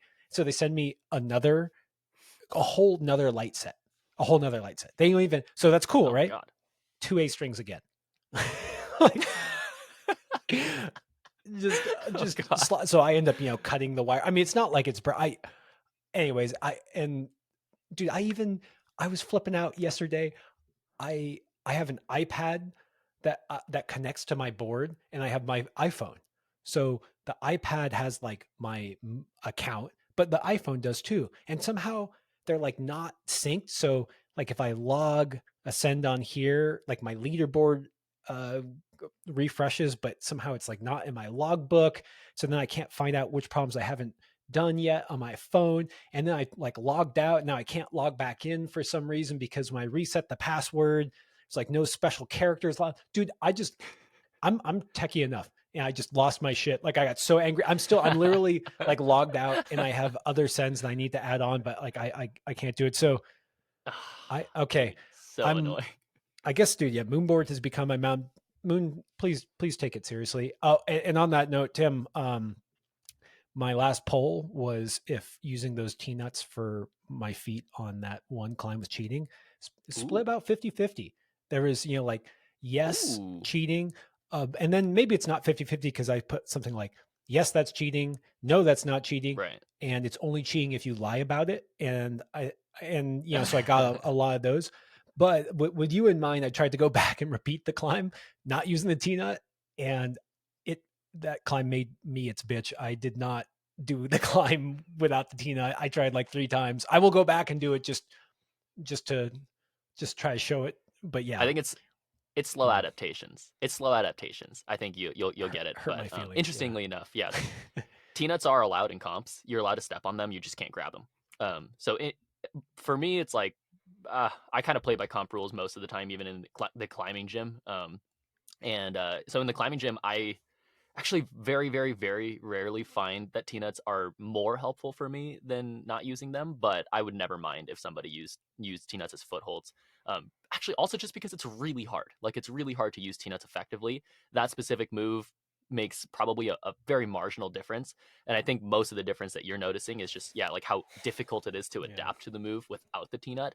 But in reality, physically, it's not helping you that I much. don't know, man. I can't. Well, You'd be surprised how much push I get off of this T-nut at 40 degrees. It's so that could be insane to true. think that sometimes climbing does blow my mind. Especially the feet we use. Like, I'm getting a lot of purchase on a T-nut, even though it's at 40 degrees on a slippery board. But maybe Yeah. maybe if my But I would handholds were say bigger, maybe if I got the big pores, it wouldn't matter at all. I would say I'm also getting a like you can get a surprising amount of purchase on a slick board at 40 degrees without the Yeah. T nut, and so like teaching yourself that I think is really interesting. Sorry, I want to make a point on Two Mule Wonder also just for because we're on a podcast and we could talk about this. I thought what was really interesting was how quickly you were still able to almost repeat the move, even though the holds were bigger. It was a question that someone had recently about like are hard climbs just like are really hard climbs just like easy climbs with like worse holds and stuff? And the answer is depends, of course, but sometimes it kind of is. And I would actually argue, Josh, that there was a lot that you learned from being able to, even though the holds were bigger, there was a lot that you showed about just being able to do the move really quickly. And that shows a lot about what hard climbing is. And so if holds upsize, that just means you're in like worse shape Mm. and you can do it. But if the holds are smaller, maybe it just means that you're in better shape and you can still do it, but you still know the move. And like, yeah, I would just argue that over the course of like 50 tries, maybe like your strength didn't change in those 50 tries that much unless it was over the course of a long period of time. This could be true for a lot of people. And so what happens over the course of 50 tries is you're learning how to do it better. You're also getting more confident. So you're trying harder. And that's just, it's cool. I think it's not even that common that you like have a climb that you try 50 plus times, then you go back and you do it quickly or you almost do it quickly. And even actually for me it's been like the most satisfying like moments in climbing where I go back to something, I'm like, oh, okay, maybe I didn't do it, but I was so psyched on how Mm. easy that felt. Even if the holds were bigger, I would be still psyched. So I want to give you some validity into like climbing well still, even though the holds were bigger. That's actually a really good point.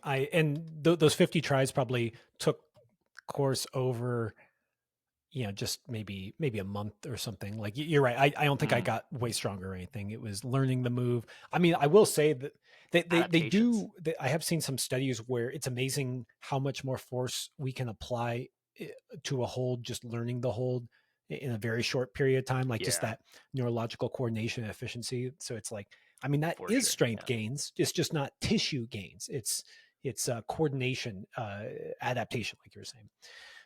Thanks, Tim. And that Yeah. that'll be a good segue into our topic of the day, which is about what you've relearned on your return from your serious injury.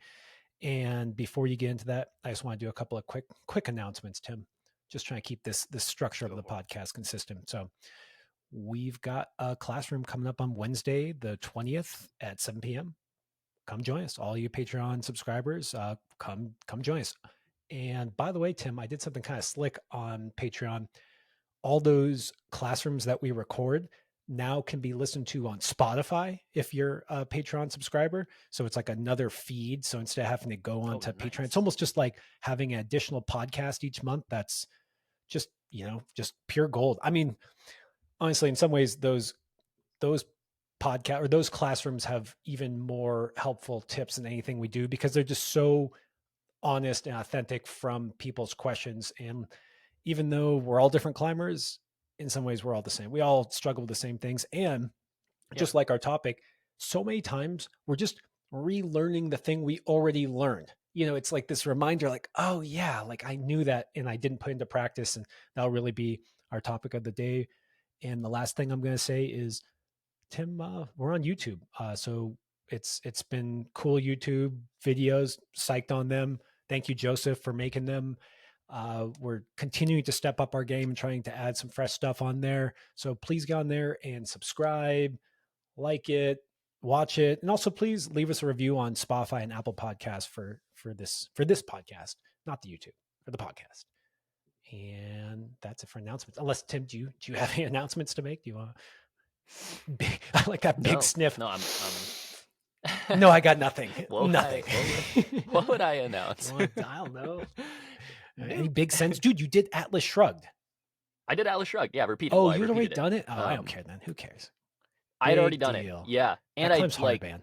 for me it was pretty easy for me when I did it. Like, yeah, when I first did it in like 2018 or something, it took me 4 tries, and I basically almost flashed the whole thing because I never tried Fountainhead, which is the stand start, and I pulled on 3 times, fell on the I fell on the second move 3 times in a row, and then my fourth try stuck the move, and then I did the entire thing. So Atlas Shrugged is in Black Velvet Canyon, a very famous canyon in Red Rocks. There's kind of this trio of V12s. There's Wet Dream, Atlas Shrugged, and Abaddon. I don't know if Abaddon still gets 12, but whatever. There are these three very different, very classic, beautiful climbs. Atlas Shrugged, the stand to it is called Fountainhead, a notoriously difficult V9. And Atlas Shrugged is kind of like thuggy, kind of slappy down low, and a little more technical, but still very powerful in that V9 stand. And it's hard, man. Good job on just, I mean, I'm less impressed now since it was easy for you when you first did it, but good job on repeating it on your trip back to Yeah. Superpower Tim. Yeah, well, I told you the repeat was like insane. Like I barely did. I can't. My left LCL is like partially torn, and it's March. Then I heard it like the first week of December. So I'm on like 3 month. I'm on like month 3 of coming back and recovery. My PT told me a couple weeks ago that I had 4 months left of recovery. Screw that guy. And He was Atlas just Shrug. some friend of a friend who's still in school. He doesn't know what he's talking about. He can't do Atlas Shrugged. No, I definitely need to rest my knee. It's definitely hurting a bit. But Atlas is a compression climb, and so it's all like you should have access to both heel hook sides and like both toe hook sides to make the climb easier.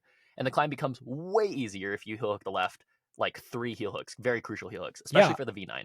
you And so didn't I do was it just with left there, heel. I heel hooked the shit out of that climb. no Wow. left heel hooks, No wonder it was 0 hard. left heel hooks. Yeah, that's why I was really psyched. Yeah, because I was just like somehow squeezing up my way up this climb with all sorts of weird like foot beta. But yeah, basically I went there because Felipe was really psyched, and he didn't do his first session. He did Wet Dream very quickly. He should have done a Baden, but he almost flashed it actually, but he pulled off because of his knee, which is like a really scary thing. And we're all talking about our knees. On Yeah, my Abaddon, my buddy Brian just tore his LCL again, re-tore his LCL Abaddon. on Abaddon, Wow. which sucks. Sorry, dude. But yeah, we were just there for Atlas. Yeah, it sucks.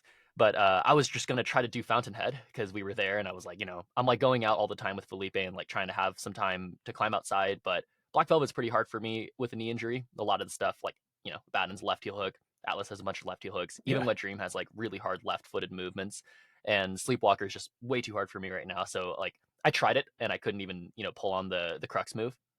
It's like I'm still checking myself. Like I'm checking like physical metrics, and I know I'm very, very far behind. But like this is the part of the podcast where I'm talking about relearning being able to do hard climbs, and the amount of things that just like come out of my back pocket in the moments where I'm just like, okay, enough checking. Let's just try really hard. I just like end up getting up climbs, and I texted Josh. I was like, yeah, I was so psyched I did Atlas, and I basically like I asked. I think Brennan filmed this. Like I was like at the top. I was like, did I just pull it from the start? Like I literally wasn't sure because it basically took me like 2 hours to figure out all the beta. I was already pretty cooked. Like that for me was way more climbing than I had done in the last couple of months. And I already did Fountainhead barely. Like it was crazy too, because like an hour previous to that, I topped out Fountainhead like huffing and puffing and like barely did that thing. And yeah, the guys are just trying Atlas on the bottom, and I like figured out beta that worked for me. And like by the time I figured out beta that worked, I had already pulled on from the start and like basically just done it. And I was just like so gassed. I was like more gassed than I had been when I was fresh. It just showed me so much more about like, man, like what am I doing? And then so, also I've been trying Trieste a ton, and I've given it maybe like 4 or 5 sessions so far since Hard that Atlas V14. send. Still in Red Rocks. For me, very hard V14. And I'm making closer links than I ever have in my entire life, which is so crazy to me. Now it's like what I've discovered is like how I'm talking to myself while climbing, and like I'm just looking for any way possible up the wall. And that's just not what happens when you're good at climbing, when you're strong at climbing, and when you're in good shape. It unfortunately kind of isn't. Like unless if you're really doing that all the time, then you're probably one of the best in the world. But I think even the best climbers in the world don't really do that all the time. Is like even when you're in the best shape, actually, especially when you're in the best shape, especially. you don't often ask yourself, especially when I was actually, yeah, the topic I wrote for like my podcast notes was strength forgets. Strength just forgets and strength doesn't care. And so for me, I'm really, really feeling that. I've had at least 10 climbing injuries, like bad climbing injuries in my 12 years of climbing. And every single time I learned the same lesson. But it's been like 5 years since I've really hurt myself in climbing and like seriously hurt myself in climbing where I had to take significant time off and then come back with like a slow trajectory. And man, I like almost like every day I've kind of been like, dude, you're such an idiot, like for not thinking about the stuff all the time. I'm like, dude, you're like, yeah, when I was in Salt Lake, I think I was just in the best shape of my life for climbing and in the best like climbing mentality, but I still wasn't getting the most that I could have gotten because I wasn't asking myself like, but what is the best way to get up what should I be thinking about? If you don't ask yourself that before every try, you are not going to give your best attempt. You just aren't. And if you don't give your best attempts consistently across an entire session, it's not going to be a great session.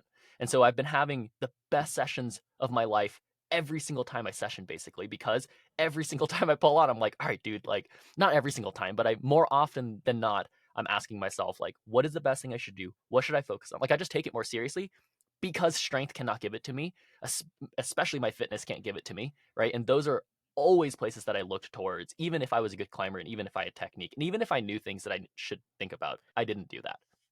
I just love that statement. Strength forgets. Strength forgets. Yeah. Dude, probably title of the podcast. Tim, I think it's interesting because you and me harp on how important technique is. We downplay the the chase of strength metrics. And you said to me, I know that my metrics are down. I'm very aware of my metrics. I'm testing myself, Mm-hmm. and I am weaker than I was. Not just anecdotally where you feel it, but you just know. And here you were climbing on V50 V16 sleepwalker before you got injured.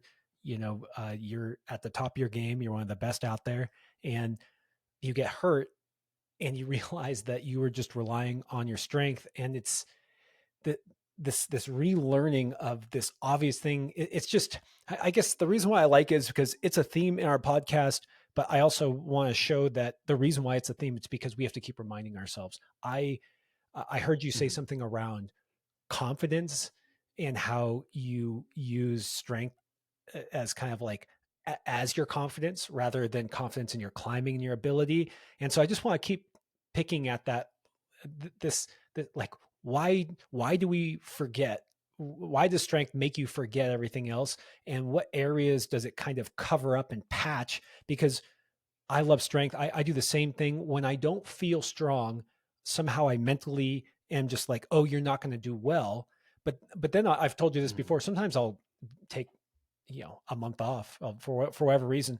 I'll go and I'll get on a climb I've done before, and either I'll do it or I'll almost do it, and I know that I am Mm-hmm. many notches weaker, but I just kind of do it, and it just blows my Yeah. mind. And I want to keep on talking about this and why you're relearning and how it's Yeah. showing up. Yeah. I think what we were talking about before when it comes to like comps and the mindset and like in an ideal sense, in an ideal sense, if you are just trying to progress and use climbs certain test pieces to like put yourself at like benchmark places or just simply train on them or simply like just have fun, there should be no conversation internally for yourself. Like there should be, and this happens to me, but there should be no internal conversation of like, are you strong enough to do this way? How does it feel? Like those things don't matter. But like for me, it's like more than half of my internal language is about that usually in sessions, not lately. And that's what I'm saying is like lately it hasn't been that. But in the beginning, like, or when I am fit or like when I am in a healthier body or healthier mindset, it actually tends to become more about checking myself and like being a fitness test than it is about going out and having fun and just like having a pure progression experience, right? Climbing is sick. in a pure experience, climbing is really sick because you can continuously progress in lots of different ways, whether it's physically, whether it's mentally, whether it's technically. You can always try to progress, right? But we almost never really rely on that. Like we almost never play that part of the game. We play all sorts of other parts of the game that we get obsessed over. And almost for me, like stepping away from media for like a long, a couple of months Stepping for in away my from personal media, life. just doing a podcast every other week. Yeah. But that's exactly what I do. Literally step away from almost all media and I only podcast, which is nice because for me the podcast is a place to internalize and then like share with you guys like, a lot of what I think. And so it gives me a lot of time to like think about it.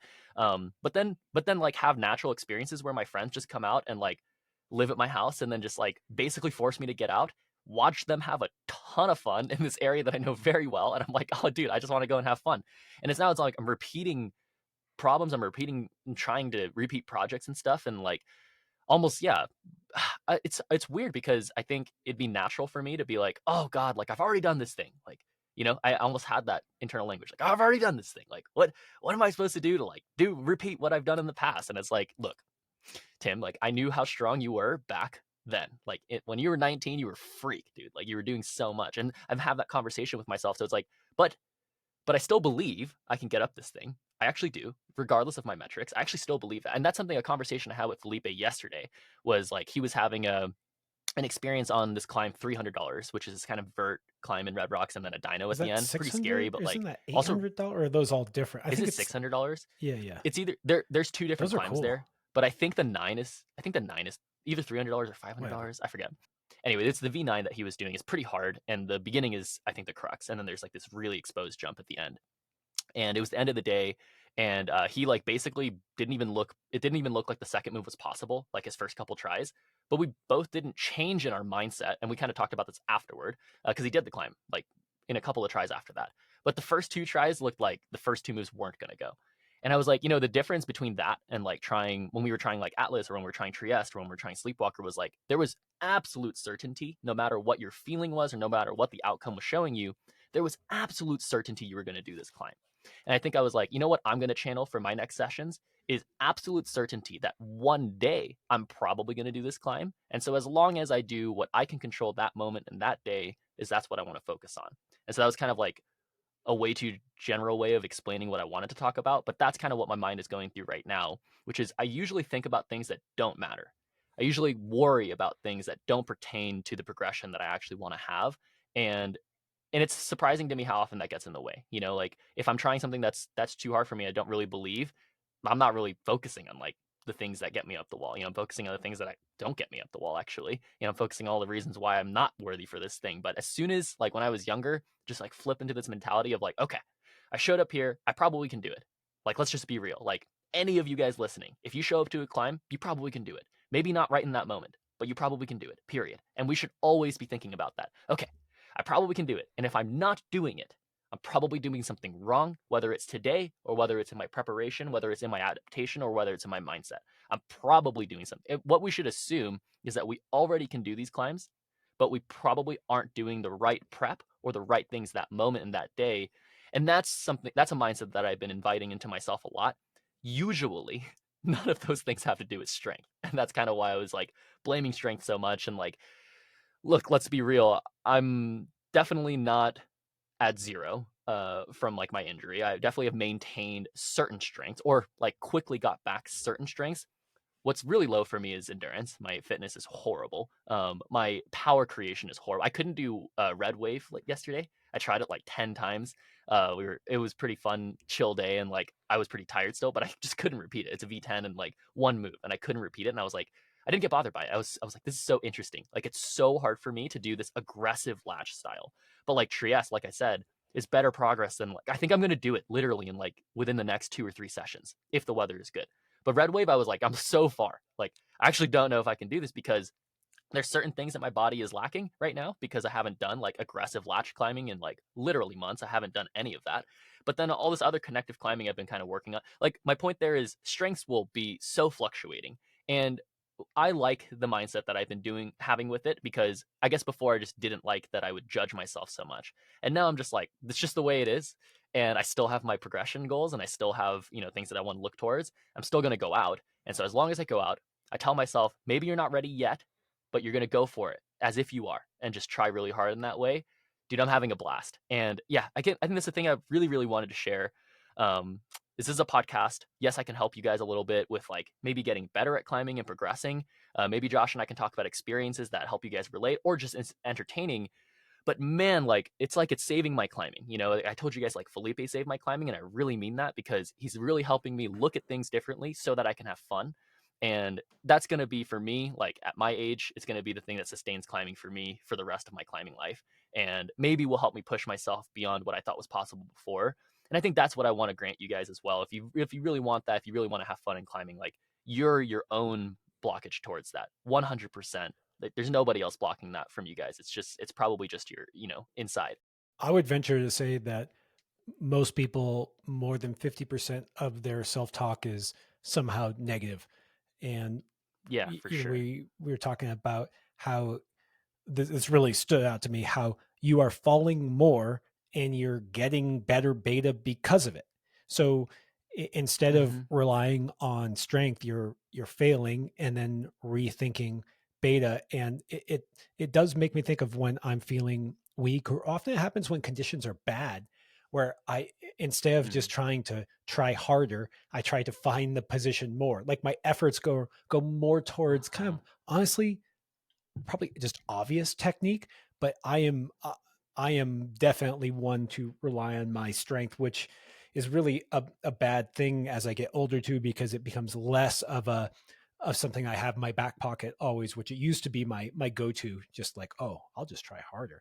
And so I'm kind of curious to, I will bring this up in the future for you, Tim, because I, I know you're going to fall. You're going to get strong again. You're going to warm up on Red Wave, and I say that because, even where you're speaking negatively about your endurance, both Wet Dream and Abaddon, Wet Dream and Atlas Shrugged, I would argue are more fitness endurance kind of climbs. I know maybe they're lower on the grade range for you than you would consider being like good endurance test pieces, Hmm. but they really are kind of decent. You need to have a decent level of fitness to pull those off. For sure. And so I'm going to be curious to see, in a year when you are not just strong, but stronger than you've ever been before, like what happens when we bring up then, where's your self-talk? Are you finding that you're getting your resilience and confidence from your strength and your metrics that are way up, or are you going to be able to tap into this? Because I think that's okay to recognize it's a consistent thing to remember and relearn. And I like hearing this. I like talking to you about this, because even though I'm actually kind of feeling a little bit stronger lately and kind of like getting psyched, it it's that strength makes you forget those key components. And so I'm gonna leave you with that last thing that we said that I thought was hilarious was, you want to get better technique? Get injured. I was gonna Yeah. literally say that to close. Like, I've been having this like crazy gratefulness for my injury, just because like, yeah, I just felt so entitled before that.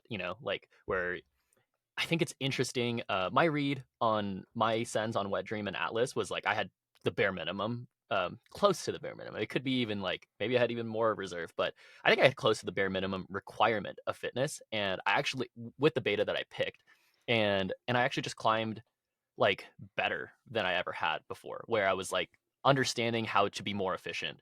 And yeah, that's why I'm saying like strength makes that, it makes you take it for granted, and endurance makes you take it for granted. And so what I'm curious about, it was just so interesting to me. I was like, well, then my reserve was way higher than this before. And if it ever felt hard for me, then that means those decisions were not very good. And so hopefully what I take from this is to continue this like perspective. This like I just want to always have these glasses on where I'm like, wait, am I doing this the best way? Like, am I doing this the most efficient way? Even though it feels easy for me. Even if I know it's hard, even if I know it's a hard endurance problem, am I still doing this the best way? I still want to check that, even if it feels easy, even if it feels good. Those are not the things I want to take for granted. It's like warm up, like, yes, I feel okay most of the time pulling on the hardest thing nowadays because I've taught myself how to do that. But is that what I should do? Should I keep taking that for granted? And no, I definitely should not. And so I just want to be a little bit more careful, a little bit more sensitive about like all these little things. I have a feeling that I'm definitely going to come back one day, a couple years from now and be like, oh, I did it again, of course. But yeah, I don't Hopefully know, in not some through way, like, injury. not only do I want to, Seriously. hopefully not through injury. Yeah, Yeah. hopefully not the same process. Yeah, for sure not that. It sucks. It's a good thing in hindsight. I mean, that's one of the reasons to put out this information is because you, what is it? Being smart is learning from your mistakes. Being wise is learning from other people's mistakes. So hear this issue and hear what Tim's going through, and you don't need to hurt your knee to find that same clarity. Exactly. Yeah, hopefully we're providing wisdom where, like, yeah, you guys don't have to go through the similar experiences, but if you do, and maybe you're feeling like insecurity, or maybe you're feeling like you don't belong on this path anymore or whatever, like, I don't know. I think I feel a lot of the same things, and hopefully the validity that I give to you guys it's not just wisdom to like make choices better, but also some validity to feeling like, you guys remember, if you guys are listeners, you guys remember how bummed I was like a couple months ago. You guys remember how bummed Josh was about his shoulder and stuff, but like, that's the point, right? Is that there's a cycle, there's like up and down cycle, but if you keep going, it kind of trends upward, but it's like it's continuously up and down, Well, nothing, no path is I mean, ever just straight up. I 100% agree, but I would say that people can trend downwards with the wrong mindset. Yeah, Yeah, for sure. you're Yeah. bringing effort, thoughtfulness, and grit to the experience, and learning from it, seeing it as a learning opportunity instead of a woe is me, the world is against me, it's not my fault, like I should just give up, like I'm not one of the Yeah. lucky ones.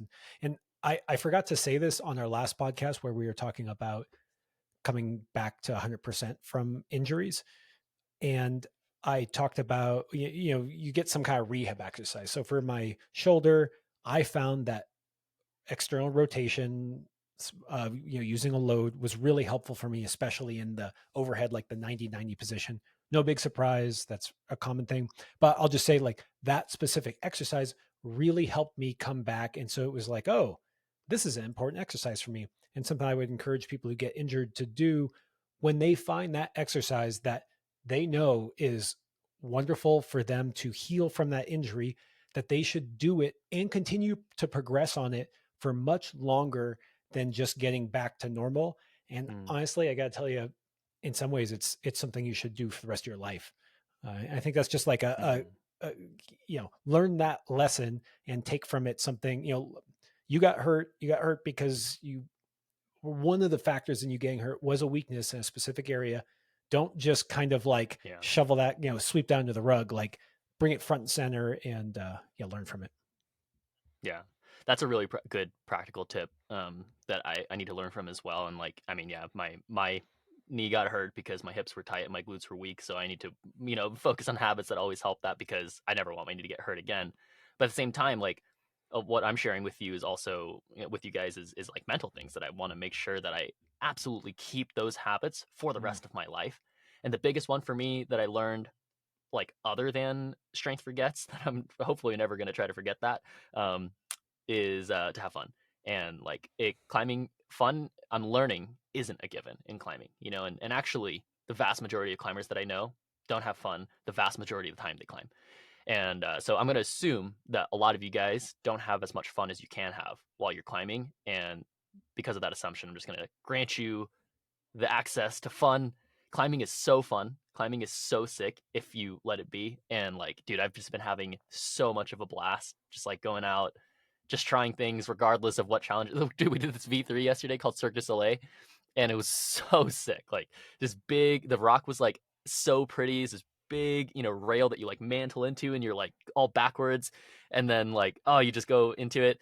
We actually ran into Sierra Blair Coyle there, and she wants to hop on the Oh, podcast. awesome. And just like, I don't know, just like two pro climbers, but just like having fun on this V3 is just like so fun. And we were there for like hours actually. It's like such a nice day. Climbing is sick, guys. There's so many ways to have Well, fun. Tim, when you're talking about having fun climbing, you're out in Red Rocks, one of the best climbing destinations in the world. I'm Yes. on my shitty shallow pour 2016 tweaky set in my garage by myself. No, I love it. The fun stuff is crucial, and I'm pretty sure you didn't listen to the podcast I did with Martin Keller, but he said that one of his biggest rewards from working with clients is that he's gotten people to gotten people to get their project, but that one of his underlying things is to make climbing fun again for them, because it's like, what are we even doing then? Yeah. Like, what are we doing? And I mean, I will say that the word fun could be defined a million different ways. And, we don't need to go on our soapbox about type 1 versus type 2 and mastery and the joy that comes with delayed gratification, but let's be obsessed in a good way and have a blast out there. Hell yeah. All right, Tim, that's a good place to end. That was really fun, man. I am happy that you're having fun. You are smiling more. I can hear it in your voice. I'm sure the listeners can, but thanks for sticking with us when you got hurt, and let's never get hurt again. Deal? Deal. All right, take care. Good luck on Trieste, man. All right, take care, guys.